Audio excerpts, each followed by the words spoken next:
What do I like about flying? I guess it is being a bird, to be able as a person, as a human being, to lift off from the earth. I can't tell you what a pleasing thing is to be taking off from an airport and you're in the clouds and you're flying up and there's sort of all of a sudden there's a glow in front of you. And as you go further and further and you break out, you see the clouds look like just wonderful balls of cotton, all lit up by the moon. It's extraordinary.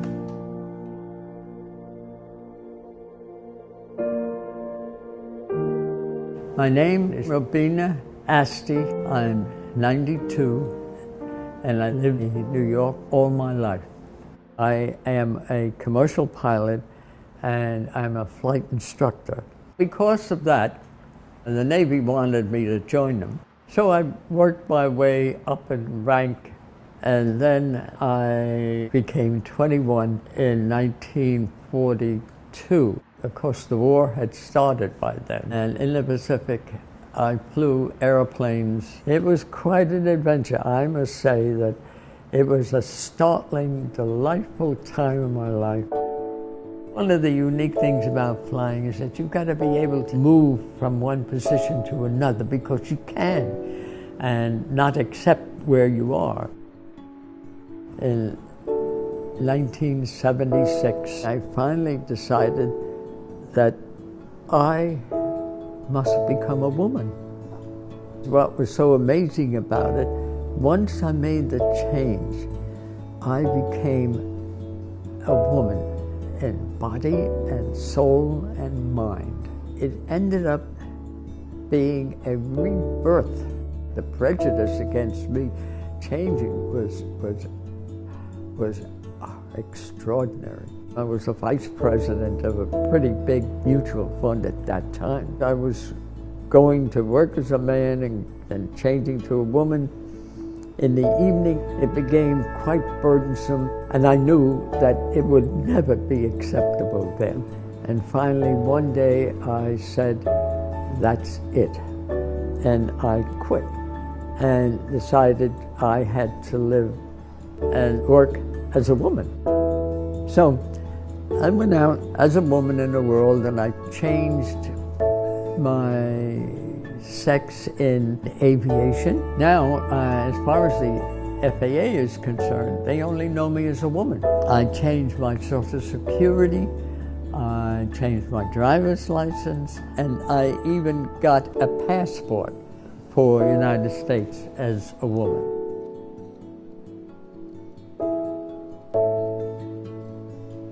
Norwood Samuel Patton. He was born on August 15th, 1915. After I changed, we met at a bar, and then we met again for a little date, and it ended up that we became very, very close. When I saw that, look, this has to be serious, I knew that I had to then tell Norwood. So I told him, and he was very upset. But inside of a week, he came back to me and said, told me, look, I don't care. You're a woman. I didn't only know you as a woman. You are a beautiful woman, and I love you, and I'm very devoted to you, and I want always to be with you. And that was the summation of it. We got married at an airport. Every month he would ask me to marry him, formally ask me to get married. And I kept putting it off. Finally, in 2004, I told Norwood, yes, let's get married. It was a delightful relationship. It was, without a doubt, the finest time of my life. He was 97 when he died, so we're a couple of old fogies. I was looking for Social Security aid. Nothing happened that wasn't routine. in the beginning. However, at the very end of it, when I thought, well, now all we got to do is sign some papers and that's it, huh? She says, well, because of the uniqueness of this, I have to submit this to review. And I, what review? And she told me that this, anything unusual has to be reviewed by a committee.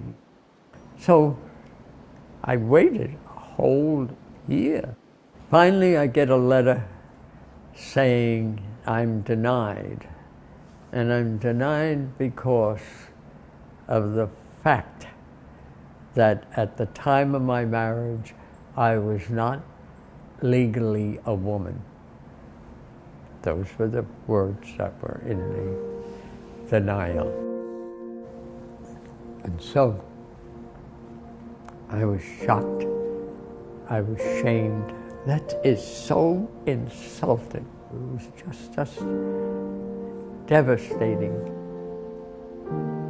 And Lambda sent in the appeal. I am certainly wanting to bring this forth because to make this transition is not easy. A lot of young people have lost their families, lost their support.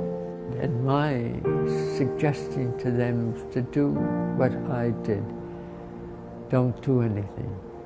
Rely on the basis of the fact that they loved you once, and it will start shining through again.